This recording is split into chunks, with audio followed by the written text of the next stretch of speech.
3 ans, ça y est, c'est l'anniversaire de Luminar Neo et on va faire un tutoriel en cette occasion. Et avant de commencer, avant toute chose, je tenais à vous faire parvenir une information spéciale. Vous allez pouvoir avoir des réductions supplémentaires, bien sûr, et pas que ça, bien évidemment.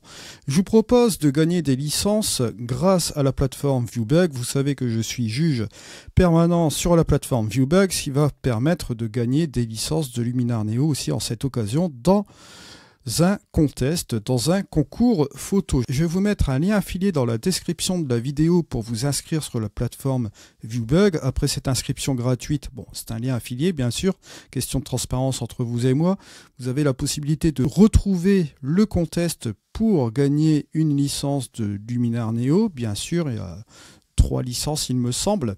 C'est un concours qui va durer un petit peu dans le temps. On me proposera un pool de photos et moi je sélectionnerai bien sûr les gagnants. Mais ce n'est pas que ça. On a encore autre chose. Je vous propose aussi d'avoir une réduction supplémentaire de 15%, non pas comme 10% habituel avec mon coupon code habituel, hein, vous avez toujours les 10%. Mais là, en l'occasion de ce concours Viewbug, Skyloom a eu la gentillesse de me fournir un coupon code de 15% de réduction sur les licences et sur les abonnements de Luminar Neo. Donc, grâce à ce coupon code que je vais vous mettre dans la description de cette vidéo, vous pourrez bénéficier de 15% de réduction supplémentaire, bien sûr.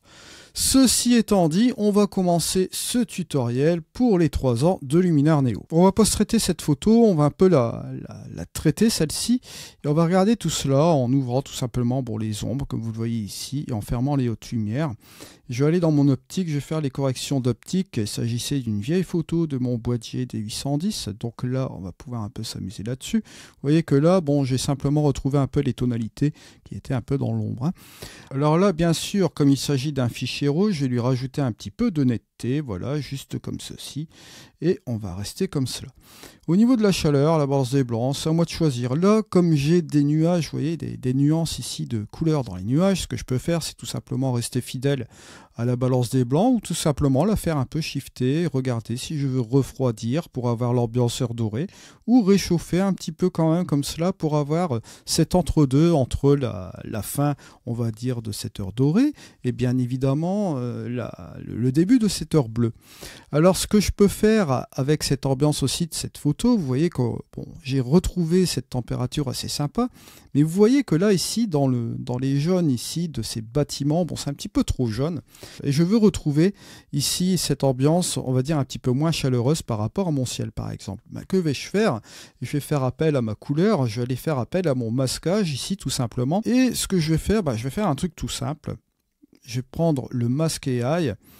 Je ne vais pas me prendre de la tête, je vais prendre simplement le ciel, je vais prendre la sélection du ciel, vous allez voir tout de suite. Voilà, juste ici. Et ce que je vais faire avec ce masquage-là, je vais tout simplement revenir en arrière, action du masque, afficher, regardez, hop, je vais l'inverser.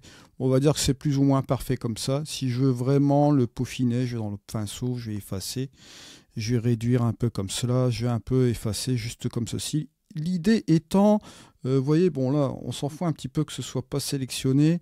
Je vais peindre quand même cette partie-là parce que j'ai quand même un peu du jaune là-dedans. C'est justement pour intervenir tout simplement sur la couleur, vous voyez ici jaune, ici du reste de la photo.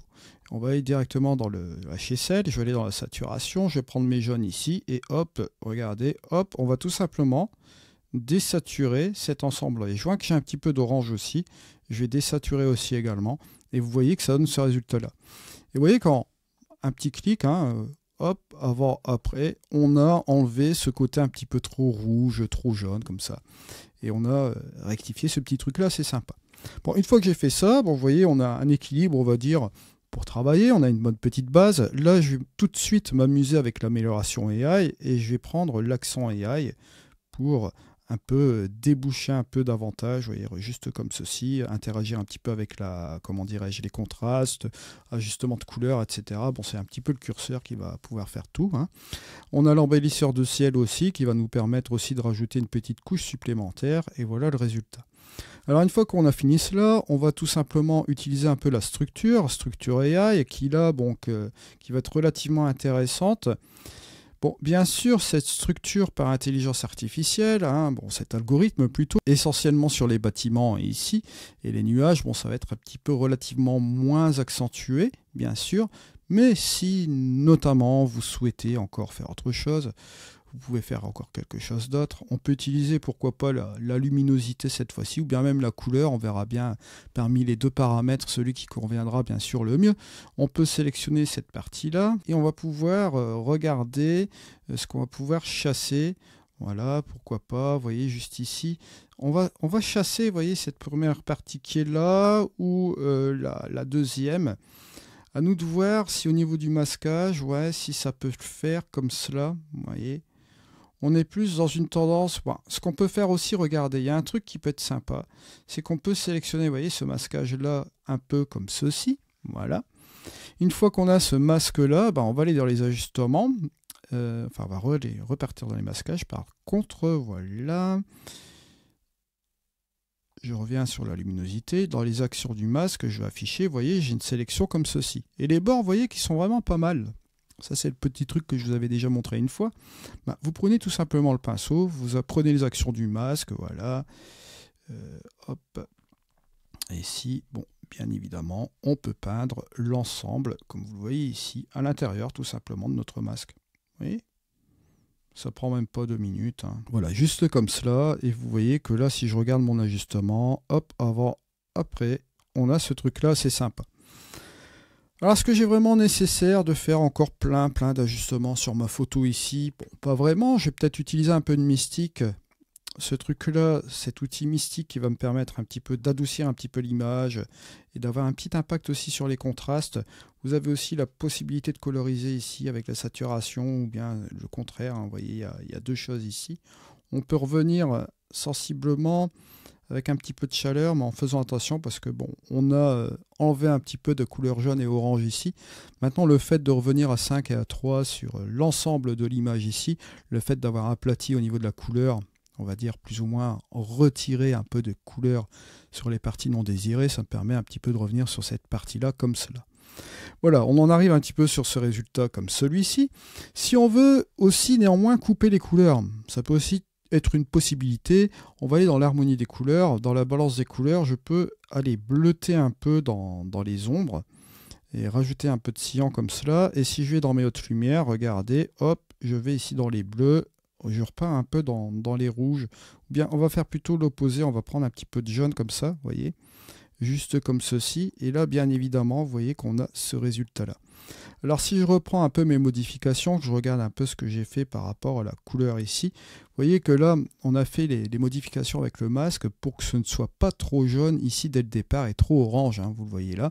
Pourquoi? Pour la simple et bonne raison que lorsqu'on arrive sur la fin ici de l'édition, regardez, on arrive sur des résultats qui sont un peu moins orangé, un petit peu plus uniforme au niveau de la couleur. Ce sera un petit peu moins jaune et orangé par rapport au départ parce qu'on aura fait un petit contrôle ici par rapport à la couleur, on aura neutralisé tout cela et par rapport à l'ensemble de l'image ici, vous voyez qu'on a quelque chose de relativement intéressant. Une fois qu'on a fait cela, on peut toujours simplement finir avec une petite vignette. On va tout simplement choisir un sujet, on va fermer la quantité, fermer la taille, hop, ici faire un contour progressif et revenir juste comme ceci, mettre une petite lumière interne. Alors ça c'est la même chose, on va choisir un peu l'endroit où on va pouvoir cibler, comment dirais-je, la partie souhaitée bien évidemment. Alors on a cette partie là qui paraîtrait un peu plus logique parce qu'elle est plus éclairée que celle-ci, d'accord, mais vous voyez que si je viens là, il faut que je passe un petit peu plus en dessous parce que sinon ce qui se passe c'est que je vais éclairer davantage ici.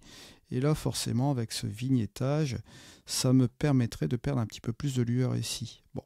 Alors là, ce que je vais faire, c'est un peu réduire aussi la quantité. Hein. Cette lumière interne, la contrôler quand même légèrement comme cela. Voilà. Et une fois que j'ai fait cela, hop, avant, après, on en arrive sur ce résultat-là. Et regardez le résultat ici, avant et après. Vous voyez, on a fait un petit contrôle de la dynamique assez rapide et on a fait cette petite chose ici assez sympa. Néanmoins, si vous souhaitez encore aller davantage avec cette chose-là, si vous voulez vraiment choisir un truc qui va vous permettre de montrer un peu la différence, vous pouvez aussi utiliser un transfert de couleur qui peut être pratique. ça peut marcher aussi dans certains cas, et prendre une photo de référence. Là, je ne vais pas prendre une photo que j'ai sur mon disque dur, je vais prendre un des exemples ici. Je pense que celui-ci, par exemple, pourrait bien marcher, le dernier. Donc on va essayer de tenter cela. On va tout simplement faire cela, on va attendre l'application. Vous voyez que là, ici, avec cette référence, on a quelque chose de pas mal. Alors bien sûr, vous avez tous ces réglages que j'avais déjà expliqués préalablement dans la playlist de Luminar Neo. Je vous rappelle que vous avez l'outil de formation bien sûr là-dessus. Là, ce que je vais faire tout simplement, je vais revenir un peu en arrière et je vais affûter cette couleur en l'appliquant légèrement comme cela. Et vous voyez que là, ici, on a le avant et le après et ça nous rapporte encore quelque chose de supplémentaire. Alors bien sûr, à vous de voir. Soit vous restez comme ceci ou soit vous restez comme cela. Bien sûr, avec le transfert de couleur, je regarde un petit peu ce que ça donne. Forcément, l'effet de la vignette, hop, on va l'enlever ici. On va le remettre au-dessus, bien évidemment, au-dessus du transfert de la couleur pour que l'effet soit plus prononcé. On reprend ce truc-là, voilà, hop, taille, contour progressif, une petite lumière interne. Et je reviens sensiblement là, voilà, juste comme cela. Et voilà, juste comme ceci, on a notre photo de départ et on a ce résultat là ici. Voilà, je vous remercie de m'avoir suivi. Alors n'hésitez pas à aller voir les liens d'affiliation dans la description de cette vidéo, toutes les choses et les réductions et tout cela, ce sera détaillé bien sûr dans cette description. Je vous remercie de m'avoir suivi, on se retrouve dans une prochaine vidéo, c'était Eddy, allez ciao.